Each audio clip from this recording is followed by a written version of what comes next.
नमस्ते दोस्तों। Indian government ला रही है 3 नए बिल जो कि रिप्लेस करेंगे आईपीसी, सीआरपीसी और इंडियन एविडेंस एक्ट को। गुलामी की निशानियों को समाप्त कर कर आज हमने एक नया कानून मान्यवर लेकर आए। तो ये जो तरीका है ना सरकार को कोई कानून लाने का, ये अपने आप में असंवैधानिक है। चलिए शुरू करते हैं। इस वीडियो को हम 3 पार्ट्स में डिवाइड करेंगे। पहला, क्या कारण है, क्या नया है और क्या लूपहोल्स ये फुलफिल करता है। तो दोस्तों, सबसे पहले हम जानेंगे कोई भी लॉ लिखा क्यों जाता है।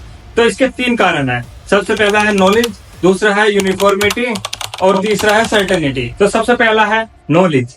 ये माना जाता है हमारे देश में हर एक सिटीजन को सारे लोग पहले से ही याद हैं, पहले से ही आते हैं। इंसान कोई क्राइम करके ये नहीं बोल सकता उसने ये क्राइम बिना नॉलेज के कहा है, यानी कि जो उसने एक्ट करा है उसको नहीं पता था वो एक्ट एक क्राइम है। दूसरा है सर्टेनिटी और यूनिफॉर्मिटी, जिसमें कि क्राइम की डेफिनेशन इंडिया के हर हिस्से में सेम हो और पनिशमेंट की भी डेफिनेशन इंडिया के हर हिस्से में सेम हो, ताकि एक्यूज्ड को फेयर ट्रायल का मौका मिल सके और विक्टिम को फेयर कंपनसेशन का मौका मिल सके। तो अब जानते हैं एग्जिस्टिंग लॉज के बारे में, जो कि 3 लॉज हैं। इंडियन एविडेंस एक्ट आईपीसी और CrPC. Indian penal code IPC जो कि हमें बताता है कोई एक्ट कब एक क्राइम बन जाता है और उस क्राइम की पनिशमेंट्स क्या होंगी। दूसरा है सीआरपीसी यानी कि क्रिमिनल प्रोसीजर कोड। इसमें 4 चीजें आती है। सबसे पहला है अरेस्ट, कैसे किसी व्यक्ति की अरेस्टिंग होगी। दूसरा है इन्वेस्टिगेशन, कैसे पुलिस उसको इन्वेस्टिगेट करेगी। और तीसरा है कैसे उस व्यक्ति को बेल ग्रांट होगी। चौथा है क्या उसका प्रोसीजर होगा। और तीसरा एक्ट है इंडियन एविडेंस एक्ट, जिसमें कि 2 चीजें आती हैं, एडमिसिबिलिटी ऑफ एविडेंस और बर्डन ऑफ प्रूफ, यानी कि कौन सा एविडेंस कोर्ट में मान्य होगा, और बर्डन ऑफ प्रूफ यानी कि कौन सी पार्टी को प्रूफ्स प्रेजेंट करने होंगे। चलिए इसे एक एग्जाम्पल के साथ समझते हैं। यानी एक व्यक्ति कोई एक्ट करता है, सपोज उसने मर्डर कर दिया है दूसरे व्यक्ति का, तो आईपीसी बताएगा वो एक्ट एक क्राइम है और आईपीसी ही बताएगी कि उसको उस एक्ट के लिए पनिशमेंट क्या मिलेगी। दूसरा आता है सीआरपीसी, ये बताएगा पूरा प्रोसीजर कि कैसे उस व्यक्ति का अरेस्ट होगा, कैसे उस केस में इन्वेस्टिगेशन होगी और ओवरऑल क्या प्रोसीजर होगा। तीसरा आता है Indian evidence act. Indian evidence act ये बताएगा कि कौन से एविडेंस कोर्ट में मान्य होंगे और वो एविडेंस किसको प्रेजेंट करने होंगे। चलिए जानते हैं ये तीनों लॉ कब लागू हुए थे। तो सबसे पहला है आईपीसी, जो कि 1 जनवरी 1862 को लागू हुआ था। इसका ड्राफ्ट प्रिपेयर करा गया था इंडिया के फर्स्ट लॉ कमीशन के द्वारा, जिसमें सबसे बड़ा हाथ था लॉर्ड थॉमस मैकुले का। लॉर्ड थॉमस मैकुले ने इसका ड्राफ्ट प्रिपेयर करा था और सबमिट करा था गवर्नर जनरल ऑफ इंडिया को 1835 में। और दूसरा एक्ट है सीआरपीसी, जो कि 1 अप्रैल 1974 का आया था। और तीसरा एक्ट है इंडियन एविडेंस एक्ट, जो कि 1 सितंबर 1872 को आया था। This act is mainly based upon the framework of sir Stephens, यानी कि वो इसके फादर भी कहलाई जा सकते हैं। तो अभी तक हमने जाना कि हमारे एग्जिस्टिंग लॉज कौन से हैं और उनका इतिहास क्या है। चलिए अब जानते हैं कि इनमें ऐसी क्या दिक्कतें थी, क्या प्रॉब्लम थी जो इनको रिप्लेस करा जा रहा है। तो सबसे बड़ी प्रॉब्लम इनमें यही थी कि ये ब्रिटिशर्स ने बनाए थे और इनका ऑब्जेक्टिव ही ये था कि इंडिया के रिसोर्सेज को एक्सप्लॉइट करा जाए और किसी भी रिवोल्ट को होने से रोका जाए। और हमारी पार्लियामेंट में ये कहा गया कि इन एक्ट्स में 400 से ज्यादा जगह ब्रिटिशर्स क्राउन दिखता है और ये आजादी के 74 ईयर्स के बाद भी एक कॉलोनियल स्लेवरी को दिखाता है।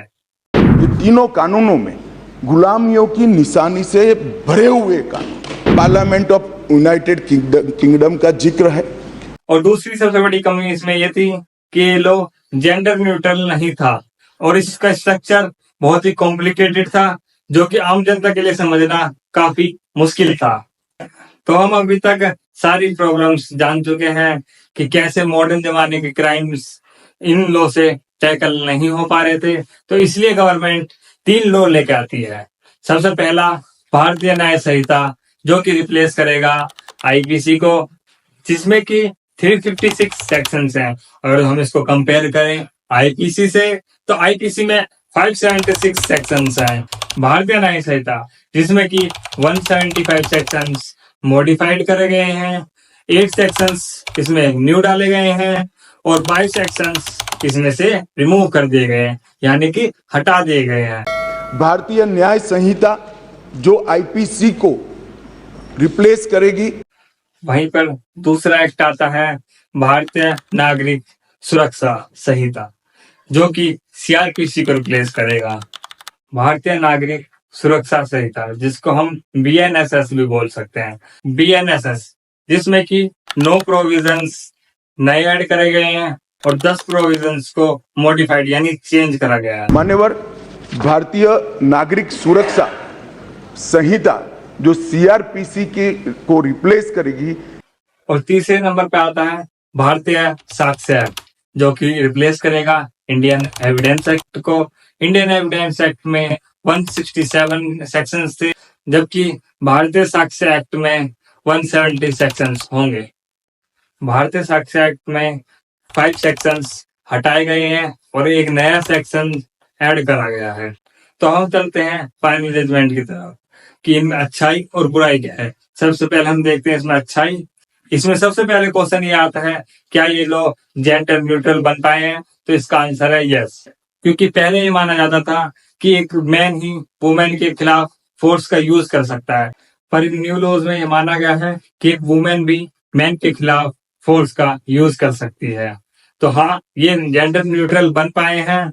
सबसे पहला गुड इनका ये है। तो चलते हैं दूसरे गुड की तरफ। और दूसरी अच्छाई में ये है कि इस लॉ के थ्रू हम तारीख पे तारीख के सिस्टम को खत्म कर देना चाहते हैं।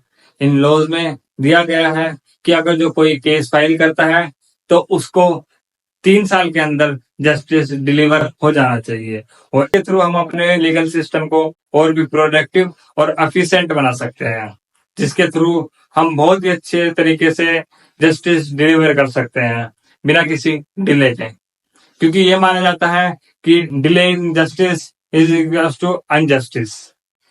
और इसकी तीसरी अच्छी बात यह है कि इसने नए जमाने के क्राइम्स को भी इंक्लूड करा गया है। सबसे पहला snatching, mob lynching, fake promise to marriage, question paper leak, ATM theft और पोन स्कीम, जो कि एमएलएम भी कहलाई जाती है। और इसके साथ ही टेररिज्म को टैकल करने के लिए नए लॉज लाए गए हैं, और छोटे क्राइम्स जैसे कि हंगामा करना या 5,000 से नीचे की चोरी, उनके लिए नए कड़े कानून लाए गए हैं। चलिए हम जानते हैं इसकी बुराइयां और विरोध के बारे में। सबसे पहला विरोध इसका ये है कि इनके नामों में हिंदी जबरदस्ती इम्पोज करी गई है, जिसका कि सरकार ने जवाब दिया कि इसका नाम हिंदी नहीं संस्कृत में है, और इसका जो कंटेंट है, अंदर जो इसकी बातें लिखी हुई है, वो इंग्लिश में है। अब दूसरा क्वेश्चन ये आता है कि हमने पुराने नाम कंटिन्यू क्यों नहीं करे? तो इसका जवाब ये है कि पुराने नाम पनिशमेंट देने की तरफ फोकस करते थे और नए नाम जस्टिस देने की तरफ। और तीसरा सवाल ये आता है कि पुराने कानूनों में ही अमेंडमेंट करके नया क्यों नहीं बनाया? तो इसका जवाब ये है कि कभी भी अमेंडमेंट से किसी भी लॉ का प्रिंसिपल चेंज नहीं होता है। इसको हम जान सकते हैं एक एग्जांपल के थ्रू कि कोई पुराना घर है, उसमें टूट फूट हुई पड़ी है, वो जर्जर हालत में है, उसको हम रिपेयर करके नए जैसा नहीं बना सकते हैं, बस उससे काम चला सकते हैं। चलिए हम जानते हैं इस लॉ में क्या क्या अच्छाई और क्या क्या नई चीजें ऐड करी गई है। सबसे पहला है डिजिटलाइजेशन, हमारे पूरे लीगल सिस्टम को डिजिटल करा जाएगा। दूसरा है बेटर फोरेंसिक्स, हमारी फोरेंसिक चीजें जो होती है उनको बेटर करा जाएगा। तीसरा है स्ट्रिक्ट टाइमलाइन, यानी कि चार्जशीट जमा करने के लिए पुलिस को स्ट्रिक्ट टाइमलाइन दी जाएगी। और यहीं पर चौथा है स्टेटमेंट रिकॉर्ड करते वक्त वीडियो रिकॉर्डिंग जरूर होनी चाहिए। और अब आखिरी और फाइनल सवाल ये आता है कि हम पे इतना अच्छा इंफ्रास्ट्रक्चर है कि हम इन एक्ट्स को इम्प्लीमेंट कर पाए। तो सबसे पहला चेंज हमें स्कूल और कॉलेजेस के सिलेबस में करना पड़ेगा। दूसरा चेंज हमें कोर्ट्स के वर्किंग में करना पड़ेगा। और तीसरा, लॉयर्स और पुलिस को नए सेक्शंस याद करने होंगे।